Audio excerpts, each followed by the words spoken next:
Hey, Nicolette Amarillas here. I'm a strength coach and a posture and movement specialist. Today I have an exercise demo that I love so much for the hamstrings. We've got the standing single leg hamstring curl, either on Tonal or any cable machine. You need a couple of things though. You're going to want an ankle strap and a T-lock with a carabiner on it so you can attach it to Tonal or whatever cable device you're using. I also recommend standing on something, so I have the top platform of an adjustable step. You could also use something like a yoga block. You just want to make sure that it's really stable. It's to bring you farther away from the floor so that when you extend your leg down, you have plenty of space without hitting the floor. Let's get into it. So we'll attach the T-lock to the front of your ankle strap, okay? So make sure it's from the front. And then from there, we'll attach the T-lock to Tonal.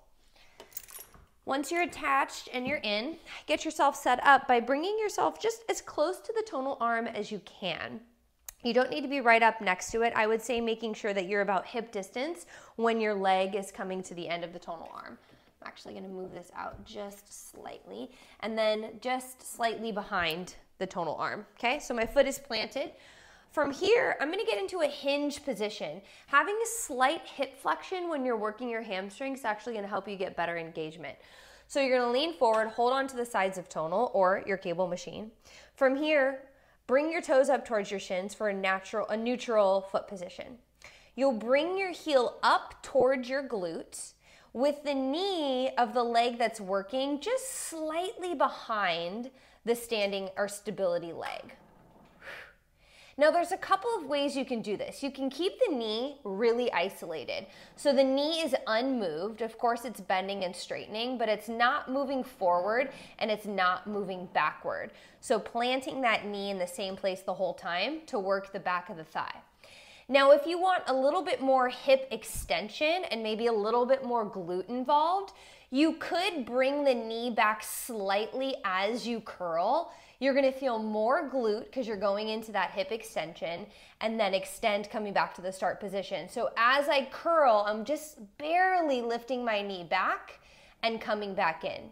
Normally, I like to keep my knee just in the same place the whole time because when I'm doing a hamstring curl, I wanna work my hamstrings. That's my main goal. But everyone is different and you know, a lot of us like the booty.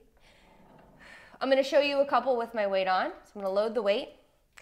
Knee is soft in the stability leg so that you can feel the glute of the leg that's not working. Draw the core in and then pull the shoulders down and open the chest so that you're not in flexion, but you're in a nice, strong, stable spinal position. From here, knee of the leg that's working comes back and then curl up. So notice that knee stays back slightly the whole time.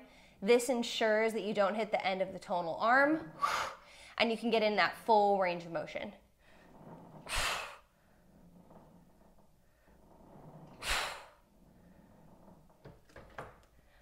Weight comes off, detach yourself from Tonal.